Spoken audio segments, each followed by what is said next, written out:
आउज़ बिल्लाहि मिनश्शैतानिर बिस्मिल्लाहिर्रहमानिर्रहीम। अस्सलाम वालेकुम मेरे इस्लामी बहन भाइयों, उम्मीद है कि आप लोग खैरियत से होंगे। आज मैं आपको एक ऐसी नमाज के बारे में बताने लगी हूँ कि जो कि हमारे लिए बहुत अहम है और इसकी बहुत फजीलत है। आप लोगों ने हुज़ूर पाक सल्लल्लाहु अलैहि वसल्लम ने अपने चचा अबू सईद हज़रत सैयदाना अब्बास रज़ी अल्लाह ताला से फरमाया, ए मेरे चचा, अगर हो सके तो एक मैं आपको ऐसी तस्बीह के बारे में ना बताऊं कि जिससे आपके सारे गुनाह माफ़ हो जाएं। सारे गुनाह, सगीरा गबीरा, बड़े छोटे सारे और क़यामत के दिन ये ख़ास तस्बीह है जिसकी बहुत फजीलत है कि जो कि क़यामत वाले दिन हमारे बहुत काम आएगी।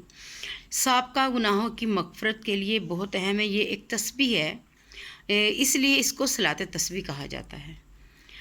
तो यानी कि ये एक तस्बीह है जो कि हमने नमाज के ज़रिए नमाज में पढ़नी है, जो कि जिसकी वजह से इसको हम सलात तस्बीह कहते हैं। और ये एक तोहफ़ा है और एक भलाई की है, यानी कि इससे सारे हमारे गुनाह माफ़ हो जाते हैं और हमारे यानी कि ज़िंदगी में बहुत हमारा इसका अहम किरदार अदा होता है और हमारे लिए बहुत सारे रास्ते खुलते हैं। इस नमाज का बेइंतहा सवाब है। ये नमाज ज़ोहर से पहले अदा करें और तो बेहतर है। ये रंज और मुसीबत के वक्त पढ़ी जाने वाली नमाज है। ये बहुत अहम नमाज है। तो आप सल्लल्लाहु अलैहि वसल्लम ने फरमाया कि ए मेरे चचा, अगर हो सके तो सलात व तस्बीह हर रोज़ एक बार पढ़ें। अगर रोज़ाना ना हो सके तो आप हर जुमे को, जैसे कल जुमे का दिन है, तो आप लोग ये ज़ोहर की नमाज से पहले अदा करें 10-11 बजे के टाइम। हर जुमे को एक बार पढ़ लीजिए।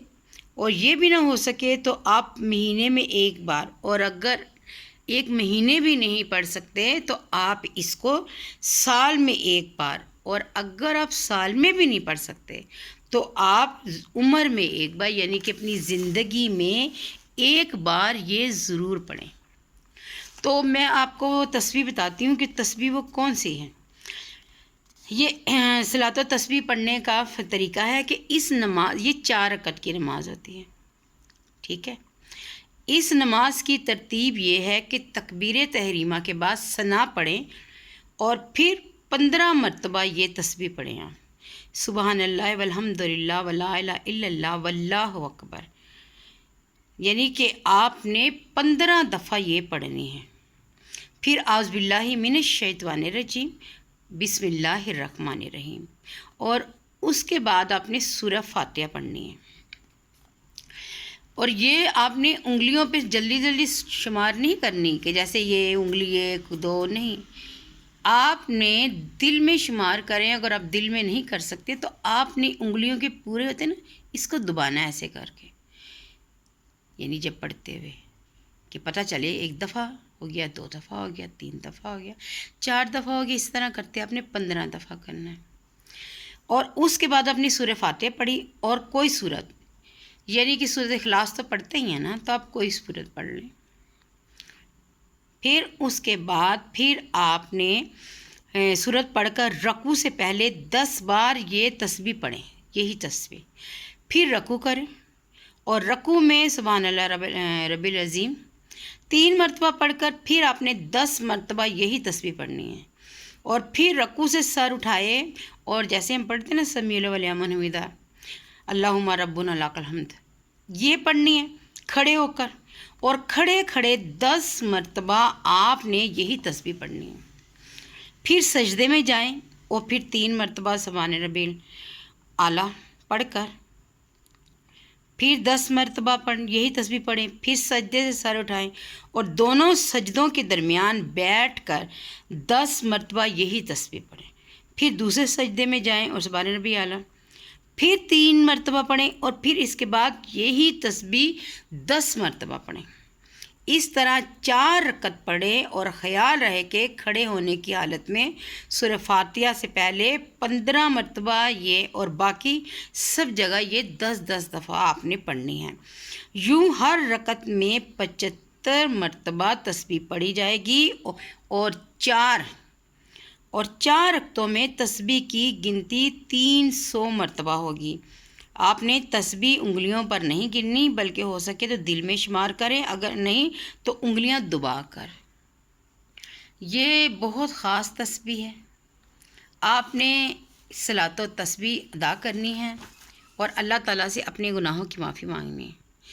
اس تسبیح سے کیا ہوتا ہے کہ ہمارے سارے گناہ معاف ہو جاتے ہیں، صغیرہ کبیرہ، بڑے چھوٹے، اور قیامت تک ہم لوگوں کو اس کا ثواب ملتا رہتا ہے، اور گناہوں سے ہماری مغفرت ہوتی۔ سچے دل سے اللہ تعالیٰ سے توبہ کریں کہ اللہ تعالیٰ ہمیں معاف کر دیں۔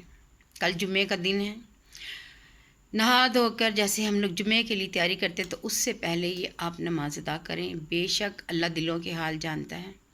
اللہ تعالیٰ بہت رحیم ہے، بہت کریم ہے۔ یا باری تعالیٰ اپنی مشکلیں پریشانی اللہ کے سامنے رکھیں اور گڑ گڑا کے معافی مانگیں کہ یا باری تعالیٰ ہمیں معاف کر دے۔ آپ نے میرے لیے بھی دعا مانگنی، میں آپ کے لیے بھی دعا مانگوں کہ جو بندہ میری ویڈیو دیکھ رہا ہے، کمنٹس میں آپ لوگ لکھیں، شاید اللہ تعالیٰ کسی کے حوالے سے، کسی کے وسیلے سے ہمیں معاف کر دے، کسی کے حوالے سے ہماری زندگی میں سکون آ جائے، ہماری بیماریاں، ہماری پریشانیاں، ہماری دکھ تکلیف ختم ہو جائے۔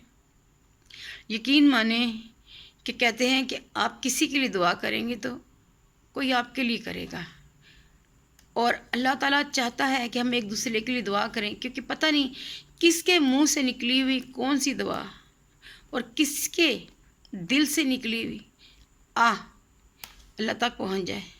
تو اس لیے کہتے ہیں کہ ضروری نہیں ہے کہ آپ دوسروں کی آہوں سے ڈریں کہ یا باری تعالیٰ وہ مجھے کوئی آہ نہ دے دے۔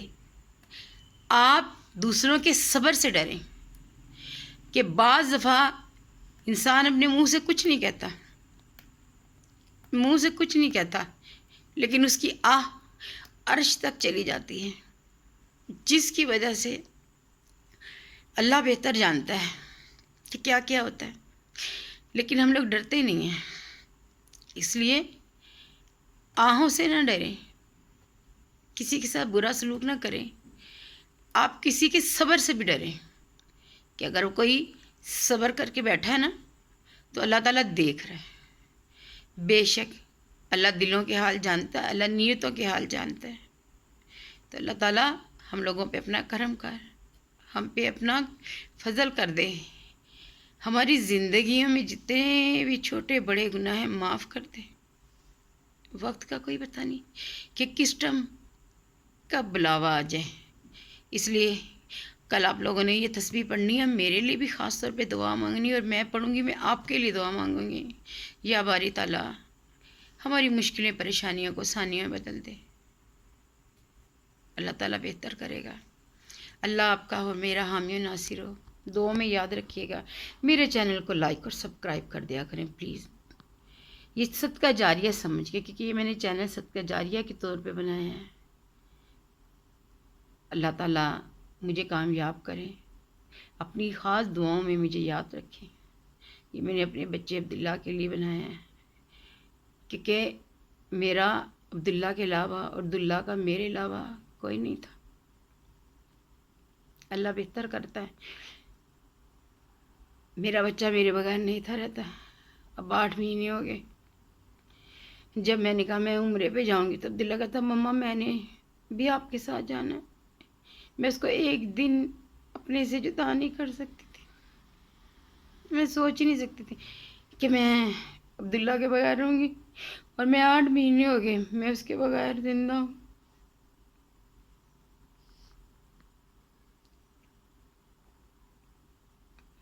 اللہ حافظ۔